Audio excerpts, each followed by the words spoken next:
Hello everyone. Recently আমার use করা ক্যাভোটিনের এই হেয়ার মাস্কের রিভিউ শেয়ার করতে করতে আজকে আমি বলবো আমার কিছু হেয়ার কেয়ার সিক্রেটসের কথা, যার কারণে কোনো প্রকার স্যালন ট্রিটমেন্ট ছাড়াই আমার চুল থাকে হেলদি ও শাইনি। যেহেতু আমি নিয়মিতই চুলে স্ট্রেটনার ব্যবহার করি, তাই চুলের ড্যামেজ কন্ট্রোল করার জন্য আমার প্রয়োজন হয় এক্সট্রা কেয়ার করার। আর এ কারণে আমি আমার উইকলি হেয়ার কেয়ার রুটিনে সবসময় একটা হেয়ার মাস্ক রাখি। ক্যাভোটিনের এই হেয়ার মাস্কে আছে 5 ধরনের নারিশিং অয়েল ও মাল্টিপল কেরাটিন, যা মূলত চুলকে ডিপলি নারিশ করে, ড্যামেজ রিপেয়ার করে এবং ফ্রিজ কন্ট্রোল করতেও বেশ সাহায্য করে। যেহেতু এটা বেশ ময়শ্চারাইজিং একটা হেয়ার মাস্ক, তাই আমার মনে হয়েছে লো পোরোসিটি চুলে এটা সপ্তাহে 1 দিন এবং হাই পোরোসিটি চুলে এটা সপ্তাহে 1 থেকে 2 দিন ব্যবহার করাই যথেষ্ট।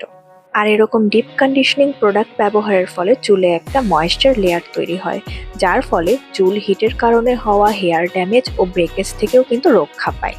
আর এই কারণেই রেগুলারলি চুলে হিট দেওয়ার পরেও আমার চুল দেখতে লাগে শাইনি, সফট ও ম্যানেজেবল। আর হারল্যান্ড স্টোরে এই হেয়ার মাস্কটি পেয়ে যাচ্ছেন লিমিটেড টাইম অফারে 300 টাকা ডিসকাউন্টে।